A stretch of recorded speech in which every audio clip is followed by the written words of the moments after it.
नमस्कार दोस्तों, मैं ब्रजेश सिंह स्वागत करता हूं आपका अपने YouTube चैनल सुप्रीम अनुष्का पे। दोस्तों आज हम लोग पढ़ेंगे पृथ्वी की गतियां। देखिए आज के ये बहुत इंपॉर्टेंट चैप्टर है भूगोल के दृष्टिकोण से। अगर ये चैप्टर आपको समझ में आता है तो समझ लीजिए पूरी ज्योग्राफी आपकी मुट्ठी में है। ठीक है, तो इसमें थोड़ा सा हम लोग कंसेप्ट है पृथ्वी कैसे गति करती है। जैसे आप लोग सुनते होंगे पृथ्वी अपने अक्ष पे घूमती है और अपनी कक्षा में सूर्य का चक्कर लगाती है ना। तो दो शब्द आते हैं यहाँ पे। ठीक है, तो दो तरह की गतियाँ इसमें आपको दिखाई देती हैं पृथ्वी की। इसको मैं पहले ग्लोब के माध्यम से समझाने का प्रयास करता हूँ। देखिए ये पृथ्वी ये एक्सिस पे अपने घूम रही है, अक्ष पे घूम रही है। तो एक्सिस क्या होता है इसको हम लोग बात करेंगे अभी। ठीक है, आप पढ़ते होंगे पृथ्वी अपने अक्ष पे 23.5 अंश झुकी हुई है। तो इसका क्या मतलब है, इस पर हम लोग बात करेंगे। इसके बाद फिर देखिए पृथ्वी ऐसे अपने अक्ष पे घूमने के साथ साथ सूर्य का भी चक्कर लगाती है ना। मान लीजिए सूर्य है सामने, वो देखिए, तो ये सूर्य का भी चक्कर लगाती है। तो ये अपने ऑर्बिट पे घूमती है, मतलब कक्षा में घूमती है। तो जैसे आप बचपन में पढ़ते होंगे लट्टू की तरह पृथ्वी घूमती है, तो लट्टू भी देखिए घूमता रहता है ऑर्बिट में और एक्सिस पे दोनों। तो पृथ्वी का कुछ यूं हो गया सिस्टम, ऐसे ऐसे घूम रही है ना। अगर बीच में सूर्य है तो इसके चारों तरफ ऐसे ऐसे घूम रही है। तो आपको दो प्रकार की गति इसमें दिखाई दे रही है, एक एक्सिस पे एक ऑर्बिट पे। तो इसी पे हम लोग आज चर्चा करेंगे। इस एक्सिस और ऑर्बिट पे घूमने के कारण क्या होता है, दिन रात क्या होते हैं, ऋतुएं कैसे बदलती हैं, इस पे हम लोग बात करेंगे। इसलिए इस वीडियो को आप लोग ध्यान से देखिएगा, पूरा वीडियो देखिए, पूरा कंसेप्ट आपका क्लियर हो जाएगा। उसके बाद आप देखेंगे कि इस वीडियो को देखने के बाद बहुत सारी आपकी समस्याएं सॉल्व हो जाएंगी, समाप्त हो जाएंगी। ये आप अनुमान लगाने लगेंगे पृथ्वी के किस हिस्से पे ज़्यादा गर्मी होगी, कहाँ पे कम गर्मी होगी। जहाँ पे ज़्यादा गर्मी होगी वहाँ पे वाष्पीकरण ज़्यादा होगा तो बारिश ज़्यादा होगी, है ना। बारिश ज़्यादा होगी तो वनस्पतियाँ वहाँ पे कैसे होंगी, हरी भरी होंगी। ठीक है ना। तो जैव विविधता कैसी होगी, वहाँ पे ज़्यादा होगी। जहाँ पे गर्मी कम होगी, बरसात कम होगी, वहाँ जैव विविधता कम होगी। लोगों का अनुमान लगा सकते हैं, समुद्री धाराओं का अनुमान लगा सकते हैं, कौन सी समुद्री धारा ठंडी होगी, कौन सी गर्म होगी। इसलिए पूरा भूगोल कंसेप्ट यहीं से शुरुआत होती है। बहुत इंपॉर्टेंट टॉपिक है, आप लोग ध्यान से देखिएगा। तो हम लोग यहाँ बात कर रहे हैं पृथ्वी की गतियाँ, जैसे कि ये लिखा गया है। अगर आपको नोट्स की ज़रूरत होगी तो हमारे इस व्हाट्सएप नंबर पर आप कॉन्टैक्ट कर लिए। इस व्हाट्सएप नंबर से आपको PDF नोट्स प्रोवाइड करवा दिया जाएगा। ठीक है, चलिए तो हम लोग बात करते हैं पृथ्वी की गतियों की। तो आप देखिए पृथ्वी दो प्रकार से गति करती है। एक तो अपने एक्सिस पे गति करती है। तो एक्सिस क्या है, सबसे पहला प्रश्न उठता है कि एक्सिस क्या होता है। मान लीजिए ये लाइन है, देखा है, देखिए ये, ठीक है। तो एक्सिस की परिभाषा क्या है बताइए, कोई बताएगा। आप हमेशा सुनते हैं एक्स अक्ष, वाई अक्ष, एक्स एक्सिस, वाई एक्सिस, या इसी को हम लोग हिंदी में कहते हैं धुरा या धुरी भी बोलते हैं। एक्सिस का मतलब तो पंखे का धुरा हो गया, साइकिल का धुरा हो गया। ठीक है ना। तो यहां पर एक्सिस का क्या तात्पर्य है। तो एक्सिस का तात्पर्य यह है कि ऐसी कोई रेखा जो किसी चीज को दो बराबर भागों में बांट दे, उसे हम लोग क्या कहेंगे, एक्सिस कहेंगे। जैसे देखिए जो पंखे का या साइकिल का धुरा होता है बिल्कुल बीचों बीच में होता है ना। थोड़ा सा भी डिसबैलेंस हुआ कि आपकी साइकिल गड़बड़ करने लगेगी ना, पंखा खड़खड़ करने लगेगा। तो ऐसे ही मान लीजिए ये बोतल है, तो बोतल की एक्सिस, इसके बीचों बीच से कोई सुई या रेखा ऐसे गुजरी है जो दोनों को बराबर भागों में बांटे, उससे हम लोग एक्सिस कहेंगे। ठीक है। तो पृथ्वी अपने अक्ष पे घूमती है, अपने एक्सिस पे घूमती है। देखिए ऐसे ऐसे पृथ्वी घूमती है। ठीक है, तो इसे कहते हैं उस पे अक्ष पे घूमना। तो आप सबको समझ में आ गया होगा अक्ष क्या है या एक्सिस क्या है। तो वो रेखा जो पृथ्वी को दो बराबर भागों में बांट दे। ठीक है। फिर दूसरा प्रश्न आता है कि पृथ्वी अपने अक्ष पे या एक्सिस पे 23.5 अंश झुकी हुई है। इसका क्या मतलब है। इसका मतलब ये है, जैसे मान लीजिए ये बोतल है ना। अब ये बोतल ऐसे ऐसे घूम रहा है तो इसकी एक्सिस तो कहीं झुकी हुई नहीं, सीधे बिल्कुल है। लेकिन अगर ये यूं ऐसे तिरछी हो जाए और ऐसे ऐसे घूम रहा है, इसका मतलब क्या हुआ, ये अपने एक्सिस पे कुछ झुका हुआ। कितना झुका है, 23.5 अंश झुका हुआ है। तो कहने का तात्पर्य ये हुआ कि पृथ्वी का जो यहाँ पर मूवमेंट है, जैसे मान लीजिए ये एक्सिस है पृथ्वी की, इसको समझिए पहले। ये एक्सिस हो गई, एक्सिस। तो पृथ्वी अपने एक्सिस पे ना जो उसका घूर्णन होता है, उसका ये एक्सिस कुछ यूं है, ऐसे देखिए, ऐसे। कहने का तात्पर्य हुआ ये। तो यहां पर जो एंगल बनता है, जो कोण बनता है, वो कितने अंश का है, 23.5 अंश। ठीक है। कहने का तात्पर्य हुआ कि मान लीजिए ये पृथ्वी का अगर चित्र है तो इसका जो घूमने का पोजीशन है यूं है, ऐसे गोल गोल घूमती है ना, थोड़ा तिरछी होके। ये वाला जो एंगल है, बीच वाली अगर रेखा अगर सीधी होती तो इस पे घूमती तो ये कोण न बनता, बिल्कुल सीधी रहती, लेकिन अपने एक्सिस पे 23.5 अंश झुकी है तो यही वाला कोण हो गया 23.5 अंश, ठीक है। और ये देखिए अगर एक रेखा 0 हो गई तो ये वाला कोण हो गया कितना, 66.5 अंश।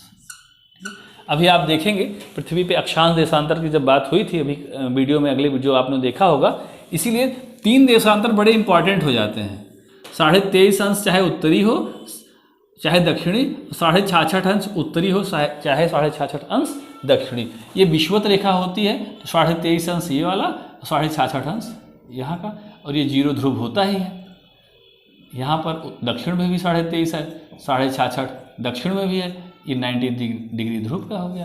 तो ये 23.5 इसको हम कर्क रेखा बोलते हैं, इसको आर्कटिक वृत्त बोलते हैं, इसको उत्तरी ध्रुव बोलते हैं 90 को। इसी तरह से इसको हम मकर रेखा बोलते हैं 23.5 अंश दक्षिणी को, इसको अंटार्कटिक वृत्त बोलते हैं, और इसको 90 दक्षिणी ध्रुव बोलते हैं, ठीक है ना।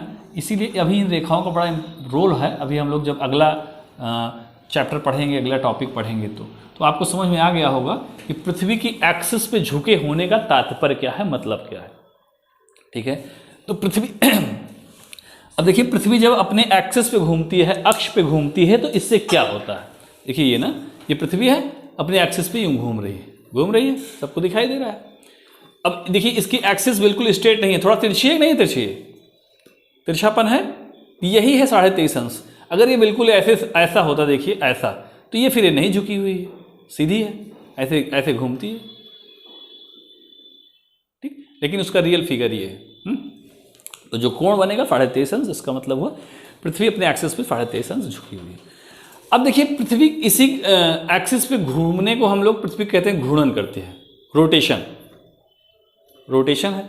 अब देखिए इसके घूर्णन से क्या होता है। देखिए आज यहाँ पे ये वाला हिस्सा देखिए, ऊपर लाइट चमक रही है, सूर्य है, तो यहाँ पे क्या हो गया, पूरा हिस्सा यहाँ पे दिन हो रहा है कि नहीं, जो सूर्य के सामने रोशनी पड़ रही है वहाँ पे दिन, और पीछे क्या हो रही है, रात हो रही है, ठीक है ना।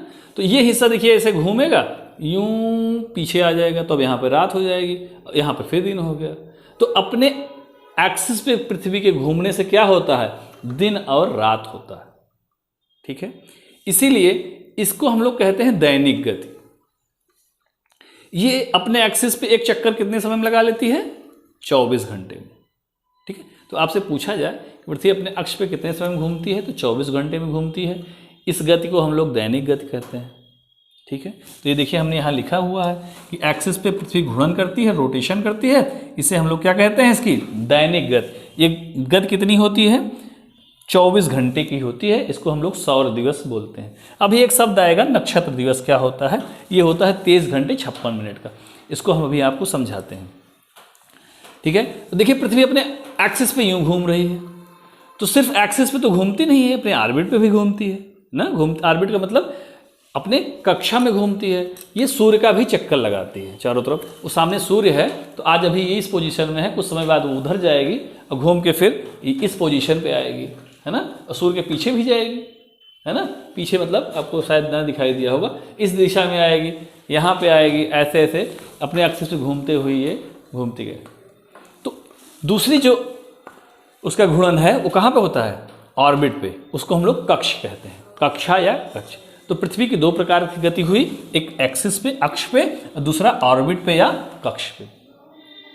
तो कक्ष पे वो परिक्रमा करती है, रेवोल्यूशन करती है, इसको उसकी वार्षिक गति कहते हैं। मतलब अगर पृथ्वी यहाँ से चली है तो पुनः घूम के पूरा सूर्य का चक्कर लगाते हुए यहाँ पे आएगी, तो उसको 1 वर्ष का टाइम लग जाएगा। वो टाइम होता है 365 दिन 6 घंटे का, ठीक है। तो सूर्य का चक्कर जो है कितने दिन लगाती है, 365 दिन 6 घंटे, इसको हम लोग कहते हैं पृथ्वी की वार्षिक गति, ठीक है। तो आपने देखा कि उसके घूर्णन से दिन और रात होता है, और इसके परिक्रमण से या रेवोल्यूशन से पूरा साल बदलता है। इसमें भी ऋतुओं का कंसेप्ट आ जाएगा, कैसे इसके परिभ्रमण से ऋतुएं बदलती हैं, ऋतुएं बनती हैं, ठीक है।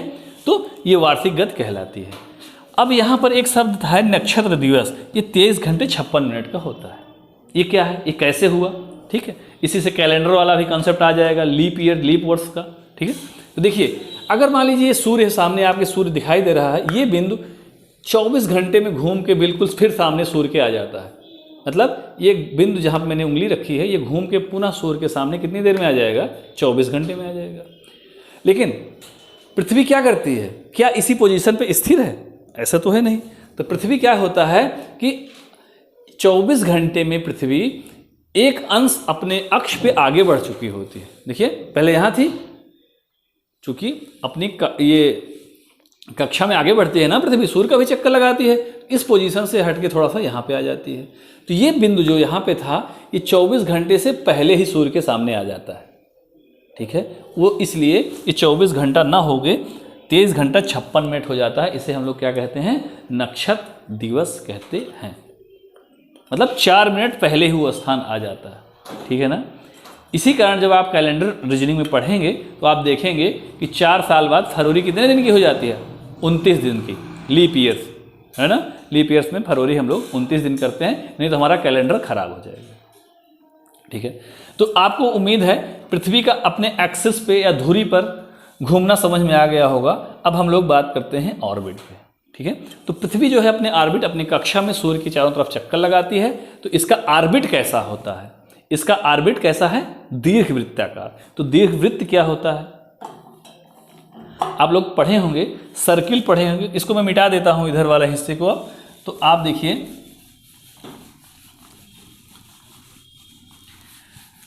कैप्लर्स लॉ आप पढ़े होंगे, उसमें ये होता हो कि जितने भी आकाशीय पिंड हैं वो कैसे गति करते हैं? वो दीर्घवृत्ताकार या एलिप्टिकल पाथ अपनाते हैं। तो सर्किल देखिए क्या होता है, आप लोग पढ़े होंगे, सर्किल ये बीचों बीच सेंटर से इसकी रेडियस चारों तरफ बराबर होती है, उसको हम लोग सर्किल कहते हैं। तो सर्कुलर पाथ इसका नहीं है, वह वृत्ताकार पाथ नहीं है। इसका पाथ कैसा है? इलिप्टिकल है या दीर्घवृत्ताकार है। तो इलिप्टिकल का मतलब ये हो गया कि मान लीजिए यहाँ पे फोकस है, बीच का बिंदु है, तो ये वाला स्थान एक बार इसके करीब आएगा, एक बार इससे दूर होगा। ये इनका पाथ होता है। तो हम इसको सूर्य मान लेते हैं। ये क्या है? सूर्य। और ये है आपकी पृथ्वी। ठीक है, ये भी है पृथ्वी। ठीक है ना। तो देखिए पृथ्वी एक बार सूर्य के करीब आएगी, एक बार दूर जाएगी। ठीक है ना। तो जब ये करीब होती है सूर्य से तो उसे कहा जाता है उपसौर, पेरीहेलियन इंग्लिश में, हिंदी में उपसौर। जब सूर्य और पृथ्वी के बीच न्यूनतम दूरी होती है तो उसे उपसौर कहते हैं, इंग्लिश में पेरीहेलियन। लेकिन जब सूर्य और पृथ्वी के बीच दूरी सबसे ज़्यादा होती है तो इसे क्या कहा जाता है? अपसौर, इंग्लिश में अपहेलियन। ठीक है। अब अधिकतम सूर्य और पृथ्वी के बीच, अधिकतम जो दूरी है सूर्य और पृथ्वी के बीच में है, ये है 15.2 करोड़ किलोमीटर, करोड़ किलोमीटर। ठीक है, ये मैंने यहाँ पे बनाया है। और जो सर न्यूनतम दूरी है वो है कितनी? 14.7 करोड़ किलोमीटर। जब सबसे नज़दीक होती है उपसौर में ये है 14.7, जब दूर होती है अपसौर में 15.2 करोड़ किलोमीटर। और एवरेज में हम लोग कहते हैं औसत दूरी कितनी है? लगभग 15 करोड़ किलोमीटर। ठीक है। अब यहीं से एक और प्रश्न बनता है कि पृथ्वी सूर्य के सबसे नज़दीक कब होती है? तो जाहिर सी बात है सबसे नज़दीक कब हो रही है? उपसौर में। ये उपसौर कब होता है? 3 जनवरी को। ध्यान रखिएगा, उपसौर कब होगा? 3 जनवरी को। और अपसौर क्या होगा? सबसे दूर कब होती है पृथ्वी? 4 जुलाई को होती है। पृथ्वी सूर्य से कब सबसे दूर होगी? 4 जुलाई को। सबसे नज़दीक कब होगी? 3 जनवरी को। ठीक है ना। उपसौर, अपसौर का मतलब आप समझ चुके होंगे। ठीक है, उप का मतलब नज़दीक, अप का मतलब दूर। ठीक है ना। अब देखिए, तो यहाँ से 2 प्रश्न बनेगा। पृथ्वी की कक्षा कैसी है? पृथ्वी की कक्षा कैसी है? दीर्घवृत्ताकार है, इलिप्टिकल है। दूसरा, उपसौर क्या है, अपसौर क्या है? ठीक है। जब पृथ्वी सूर्य के सबसे नज़दीक होती है तो उसे क्या कहते हैं? उपसौर। जब दूर होती है तो उसे क्या कहते हैं? अपसौर। ठीक है। ये घटना कब घटित होती है? उपसौर घटना 3 जनवरी को होती है, अपसौर घटना 4 जुलाई को होती है। अब देखिए यहाँ से एक प्रश्न आपको ये पूछा जाएगा कि पृथ्वी पे सबसे अधिक एनर्जी कब मिलती है, सबसे अधिक ऊर्जा पृथ्वी को कब मिलेगी सूर्य से? तो कब मिलेगी? जब सबसे नज़दीक होगी, तो जनवरी के महीने में मिलेगी। भले आप ये सोचेंगे कि जनवरी में तो यहाँ पे उत्तर भारत में या उत्तरी गोलार्ध में ठंडी होती है, ऐसा कैसे संभव है? लेकिन हम जब ग्लोबली देखेंगे पृथ्वी को, तो सबसे अधिक एनर्जी कब मिलेगी? 3 जनवरी को, ध्यान रखिएगा, क्योंकि उस समय सबसे अधिक सूर्य के करीब होती है। ठीक है ना पृथ्वी। तो यहाँ पर ये हो गया। तो इसमें आप देखेंगे इसकी जो कक्षा है कैसी है, इसमें लिख लीजिएगा, पृथ्वी की कक्षा दीर्घवृत्ताकार है। पृथ्वी अपनी कक्षा पे 365 दिन 6 घंटे में एक चक्कर लगा लेती है। इसे इसकी वार्षिक गति कहते हैं। पृथ्वी जब सूर्य का चक्कर लगा रही होती है तो एक बार पृथ्वी सूर्य के सबसे करीब आती है, उसे हम लोग उपसौर कहते हैं। एक बार सूर्य के सबसे दूर जाती है, जिसे हम लोग अपसौर कहते हैं। ठीक है मित्रों, तो ये तो हो गई पृथ्वी की गतियाँ। ठीक है, 2 प्रकार से गति कर रही है। अब देखिए, जब पृथ्वी जो है सूर्य का चक्कर लगा रही होती है दीर्घवृत्ताकार पथ में, तो इसमें ऋतुओं का परिवर्तन कैसे होता है? तो हमारा यहीं पे एक टॉपिक है ऋतु परिवर्तन। ठीक है, इसको हम लोग देखते हैं ये क्या है। थोड़ा सा मिटाइए आप लोग, हेडिंग डाल लीजिए ऋतु परिवर्तन, या ऋतुएं क्यों होती हैं, या दिन रात छोटे बड़े क्यों होते हैं। यहीं से कर्क संक्रांति, मकर संक्रांति, ये सब कंसेप्ट आपके सामने आ जाएगा। ये बहुत इंपॉर्टेंट टॉपिक है जो मैं आपको पढ़ाने चल रहा हूँ। इससे आप अनुमान लगा लेंगे कि पृथ्वी पे जो है कब किस क्षेत्र में ज़्यादा ठंडी या गर्मी होती है। तो आप सबसे पहले यहाँ पर मैं इसको समझाने के लिए प्रयास कर रहा हूँ। तो एक आप पहले तो एक चित्र बनाइए, पृथ्वी, हेडिंग डाल लीजिएगा ऋतु परिवर्तन। ठीक है, ये क्या है? ये सूर्य है, ये पृथ्वी है, ये पृथ्वी है, ये पृथ्वी है, ये पृथ्वी। ठीक है, चलिए पहले मैं आपको समझाने का प्रयास करता हूँ यहाँ से, इस ग्लोब के माध्यम से। देखिए पृथ्वी अपने एक्सिस पे क्या है, 23 अंश झुकी हुई है। ठीक है, तो इस झुकने के कारण क्या होता है? अगर मान लीजिए पृथ्वी अपने एक्सिस पे झुकी ना होती, इसको समझिए पहले। अगर जैसे बोतल है तो यहाँ सामने सूर्य है, ठीक है, तो देखिए जहाँ पर ये पूरी जितनी एनर्जी इसको मिल रही सूर्य से, उतनी इस पोजीशन पे है तब मिल रही है।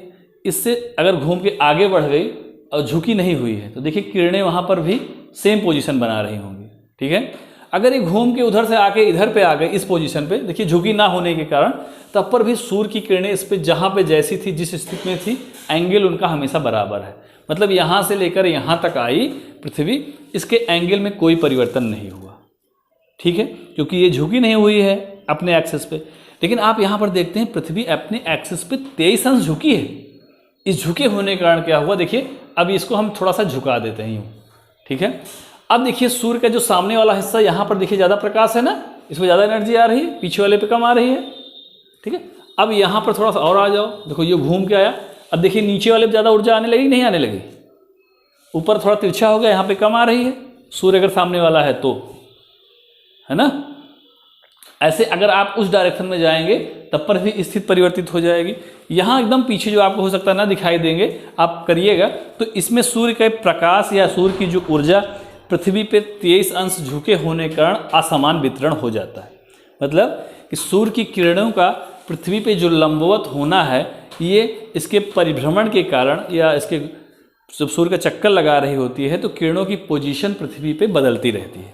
कैसे, देखिए जैसे यहाँ पे देखिए, यहाँ पर सूर्य यहाँ पे आज लंबवत है। इस गोलार्ध में देखिए, उत्तरी गोलार्ध में, अगर आपको यहाँ से दिखाई दे रहा होगा, उत्तरी गोलार्ध में सूर्य पे प्रकाश नहीं आ रहा है, सामने यहाँ पे देखो बिल्कुल आ रहा है ना। यही पोजीशन जब ये पृथ्वी घूम के उस डायरेक्शन, मतलब आपकी तरफ चली जाएगी, देखिए सूर्य फिर बीचों बीच में बिल्कुल चमक रहा होगा। ठीक है, और जब इस साइड आएगी इस डायरेक्शन में, तो सूर्य फिर उत्तरी गोलार्ध में चमक रहा होगा। ठीक है, इस झुके होने के कारण, अगर ना झुकी होती पृथ्वी तो ऐसी कोई पोजीशन बनती ना। तो आप हेडिंग डाल लीजिए ऋतु परिवर्तन, और थोड़ा सा आप इसको लिख भी सकते हैं कि पृथ्वी जो है एक वर्ष में सूर्य का एक चक्कर लगाती है, अतः पृथ्वी की सूर्य के सापेक्ष स्थितियां बदलती रहती हैं। ठीक है, इस परिभ्रमण में 4 अवस्थाएं होती हैं। 4 अवस्थाएं आएंगी, कौन कौन सी हैं? 4 अवस्थाएं मैंने बनाई हैं।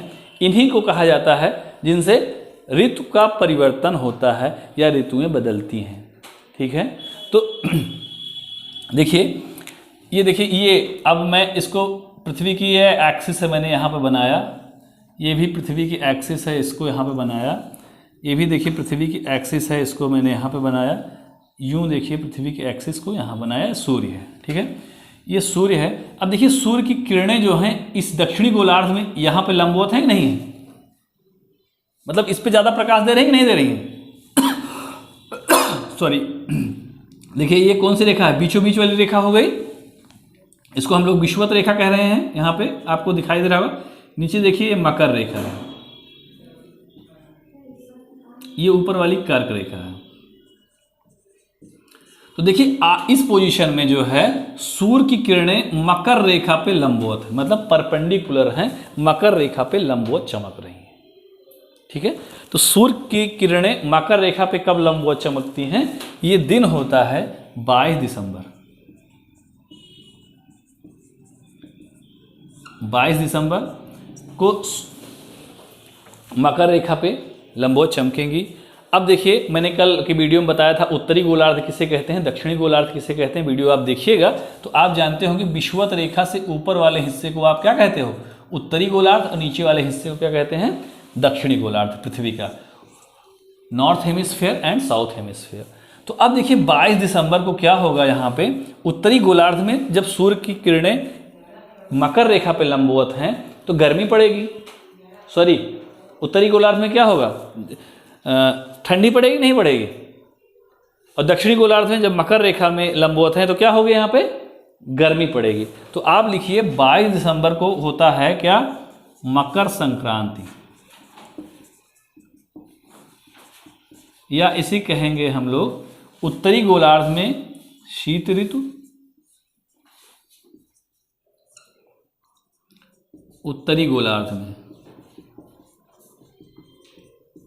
और दक्षिणी गोलार्ध में क्या हो जाएगा, ग्रीष्म ऋतु।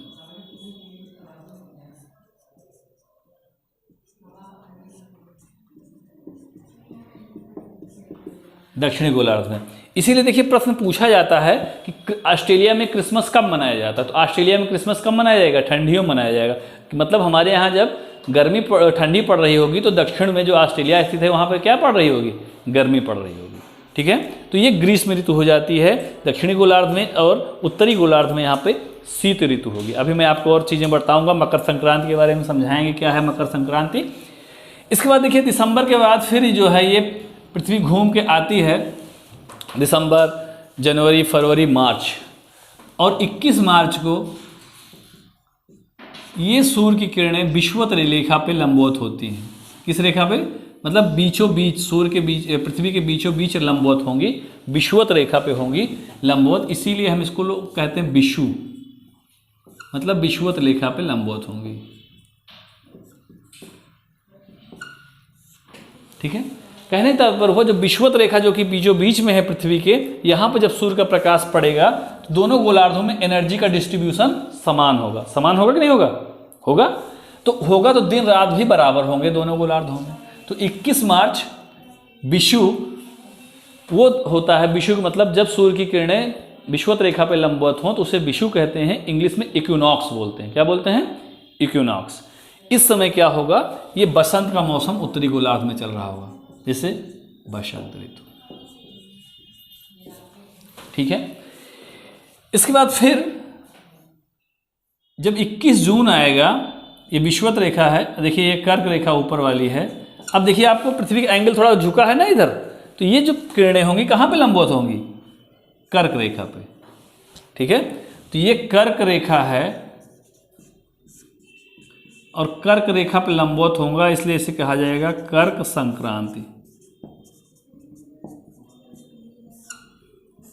ये घटना कब होगी, 21 जून को, ठीक है। अब 21 जून को सूर्य किस रेखा पे चमक रहा होगा लंबवत, तो यहाँ पे देखिए कर्क रेखा ऊपर वाली है, इसमें सूर्य की किरणें बिल्कुल लंबवत होंगी और यहाँ पे बिल्कुल गर्मी होगी। तो उत्तरी गोलार्ध में क्या होगी, ग्रीष्म ऋतु। उत्तरी गोलार्ध जरूर लिखिएगा, और दक्षिणी गोलार्ध में क्या होगा, शीत ऋतु हो जाएगी।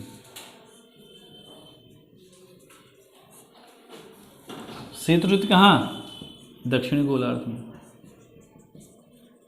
ठीक है, अब देखिए यहाँ पे क्या होगा, उत्तरी गोलार्ध में दिन बहुत बड़ा होगा, सबसे बड़ा दिन होगा उस दिन 21 जून को उत्तरी गोलार्ध में, और दक्षिणी गोलार्ध में उस दिन सबसे छोटा होगा। ठीक है, फिर इसके बाद क्या होगा, फिर से पृथ्वी जब घूम के जून, जुलाई, अगस्त, सितंबर को पहुंचेगी तो फिर पुनः जो है विषुवत रेखा पे सूर्य पुनः चमकेगा, फिर यहाँ पे चमकेगा दोबारा, एक बार 21